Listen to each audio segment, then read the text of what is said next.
श्यामपुर नाम के एक छोटे से गांव में विनय नाम का एक गरीब किसान अपने परिवार के साथ रहता था। जीवन भर हमने बस सपने ही देखे हैं कि हम कब कुंभ में जाकर गंगा स्नान करेंगे, पर कभी वहां जा नहीं सके।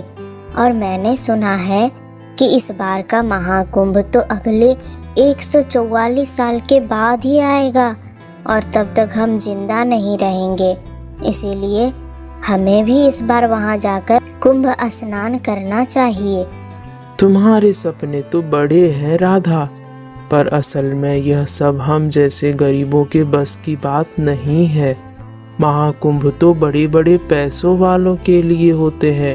हमारे पास तो अपने खाने तक के पैसे भी पूरे नहीं हो पाते।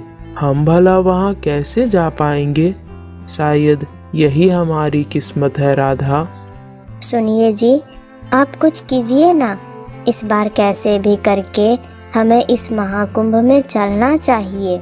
ठीक है राधा, मैं एक काम करता हूँ, कल ही सेठ जी से कुछ कर्ज मांग कर लाता हूँ। अगर वह मदद कर देंगे तो हम भी महाकुंभ में जरूर जा पाएंगे। अगले ही दिन विनय गांव के जमींदार सेठ धनीलाल के पास कर्जा मांगने के लिए जाता है। यह देखो चंदू, महाकुंभ में जाने के लिए मैंने कितने सारे इंतजाम किए हैं। इस बार मैंने अपनी कार में काफी पैसा खर्च कर दिया है ताकि आराम से महाकुंभ की यात्रा कर सकूं। वाह सेठ जी, आपसे बड़ा धार्मिक आदमी तो इस पूरे संसार में कोई नहीं होगा। तभी तो लक्ष्मी मैया की कृपा है आप पर। चंदू भैया सही कह रहे हैं, आप तो बड़े पैसे वाले हैं। हम गरीब लोग तो बस सपना ही देख सकते हैं कुंभ में जाने का। क्या कहा? सपना? अरे तुम गरीब लोगों को तो कुंभ का सपना भी नहीं देखना चाहिए। यह हम जैसे अमीर लोगों को ही शोभा देता है। चलो जाओ यहाँ से और अपना काम करो।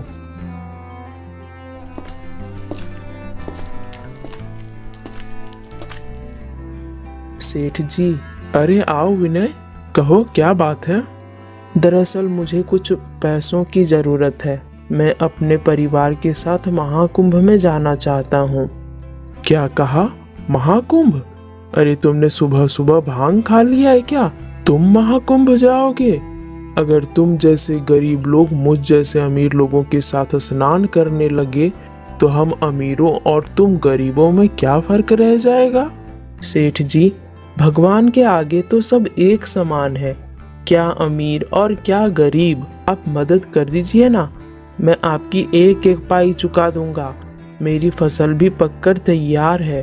कुंभ से लौटते ही उसे काटकर मैं आपका सारा कर्ज सूद समेत चुका दूंगा सेठ जी। मेरा परिवार बहुत उम्मीद लगाए बैठा है। बिल्कुल नहीं, मैं तुम्हें एक पैसे उधार नहीं दूंगा। किसान हो, किसानी करो, खेत में हल चलाओ। कुंभ केवल दौलतमंद लोगों के लिए है। महाकुंभ दौलत से नहीं बल्कि भक्ति से जाया जाता है। अगर आप मेरी मदद नहीं करना चाहते हैं तो कोई बात नहीं, पर मैं और मेरा परिवार इस बार महाकुंभ जाकर ही रहेंगे। अच्छा, तो यह बात है। ठीक है, देखता हूँ कैसे ले जाते हो तुम अपने परिवार को। तुम्हारे जैसे गरीब लोग बड़े बड़े सपने तो देखते हैं लेकिन उन्हें पूरा नहीं कर पाते। धनीलाल विनय को खूब बुरा भला कहता है और उसे वहां से भगा देता है। विनय उदास होकर वहां से घर चला आता है। अरे आ गए आप। क्या कहा सेठ जी ने? पैसों का इंतजाम नहीं हो पाया राधा। सेठ बहुत ही दुष्ट आदमी है। वो गरीबों को कुंभ में जाने ही नहीं देना चाहता। हे भगवान, तो क्या हम महाकुंभ में नहीं जा पाएंगे? तुम चिंता मत करो, सेठ ने हमारी मदद नहीं की तो क्या हुआ। इस बार हमारी फसल काफी अच्छी हुई है और पककर तैयार हुई है। मैं अगले सप्ताह तक सारी फसल काटकर उसे बाजार में बेच दूंगा और उस पैसे से हम महाकुंभ में जाएंगे। तुम सामान बांधना शुरू कर दो।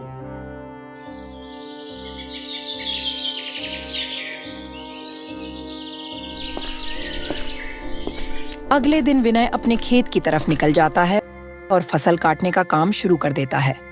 कुछ ही देर में इस बात की खबर सेठ धनीलाल के कानों तक पहुंच जाती है। सेठ जी, लगता है इस गांव में आपका दबदबा कम हो गया है। अब यह गरीब किसान भी आपकी बराबरी कर रहे हैं। सुना है वह विनय आपको टक्कर देने के लिए अगले 1 सप्ताह में अपनी सारी फसल काट रहा है और उसे बेचकर उस पैसों से अपने परिवार को लेकर महाकुंभ में जाने वाला है। क्या कहा?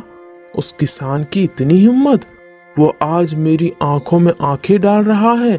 मैं ऐसा बिल्कुल नहीं होने दूंगा। तो अब क्या करना है सेठ जी? कहो तो उसे ठिकाने लगवा दूं?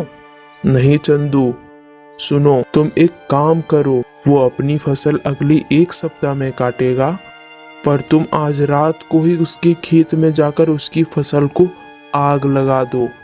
ना रहेगी उसकी फसल, ना रहेगी उसकी अकड़। तब पता चलेगा उसे कि सेठ धनीलाल से पंगा लेकर उसने अच्छा नहीं किया। धनीलाल के आदेश पर चंदू वहां से चला जाता है और रात होते ही वह विनय के खेत पर पहुंच जाता है और देखते ही देखते विनय की सारी फसल को आग के हवाले कर देता है। अब पता चलेगा उस विनय को कि सेठ जी से पंगा लेना और महाकुंभ में स्नान करना सबके बस की बात नहीं।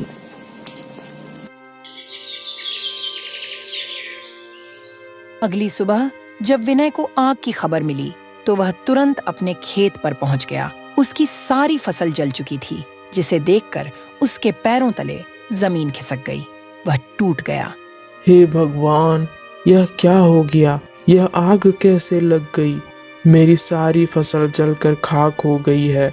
अब मैं महाकुंभ के लिए प्रयागराज कैसे जा पाऊंगा? विनय भाई, सुना है सेठ को तुम्हारी मेहनत खटक रही थी। उसके चेले चंदू ने ही यह काम किया होगा। वह तुम्हें महाकुंभ में जाने से रोकना चाहता है। अब तुम क्या करोगे भाई? वह मेरे खेतों को आग लगा सकता है, पर मेरी आस्था और मेहनत को नहीं। मैं दूसरे खेतों में काम करूंगा, लकड़ियां बेचूंगा, मजदूरी करूंगा, पर महाकुंभ में जाकर ही रहूंगा। यह कहकर विनय वहां से चला जाता है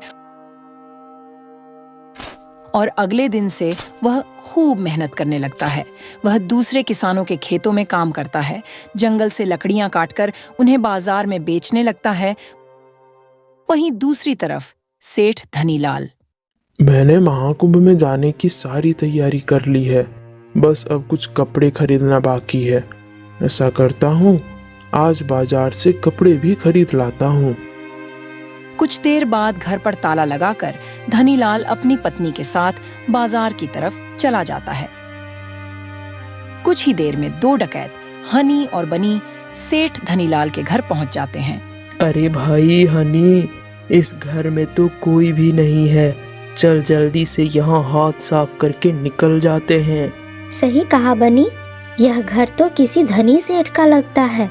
चल जल्दी से ताले को तोड़कर अंदर का माल बाहर करते हैं। यह कहकर वो दोनों डकैत सेठ के घर का ताला तोड़ने लगते हैं। वो दोनों ताला तोड़ ही रहे होते हैं कि तभी उस रास्ते से विनय बाजार से वापस लौट रहा था और वह उन डकैतों को सेठ के घर का ताला तोड़ते हुए देख लेता है।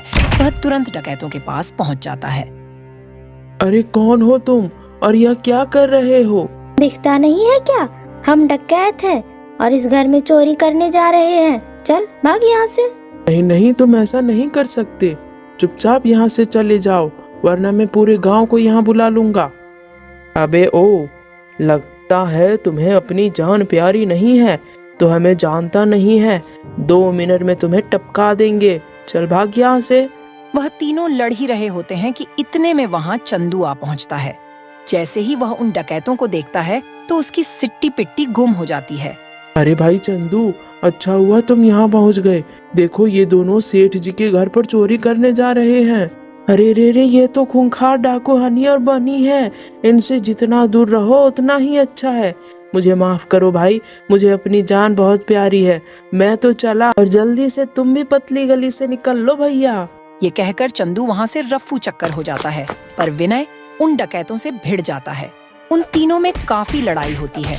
मारपीट की आवाज आसपास के लोगों तक पहुंचने लगती है और वो लोग सेठ के घर की तरफ आने लगते हैं, जिसे देखकर वे दोनों डाकू विनय को बुरी तरह पीटकर वहां से भाग जाते हैं।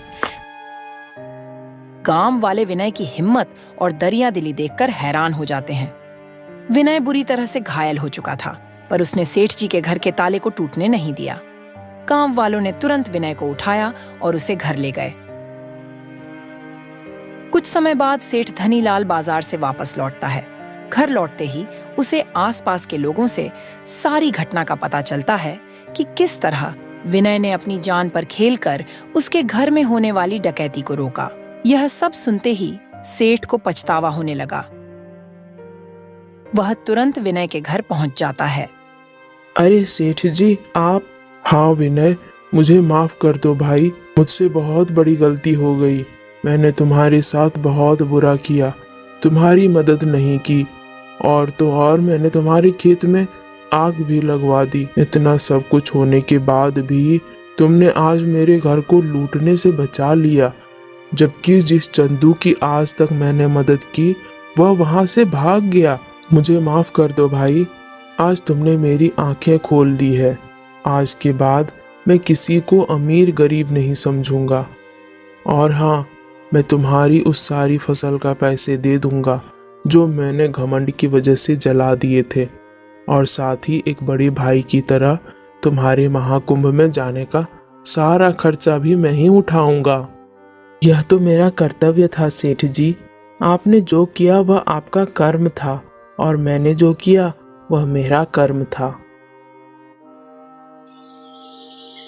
कुछ दिन बीत जाते हैं और वह दिन भी आ जाता है जब विनय खुशी खुशी अपने परिवार के साथ प्रयागराज पहुंच जाता है और महाकुंभ में स्नान करता है और अपने परिवार की इच्छा भी पूरी करता है।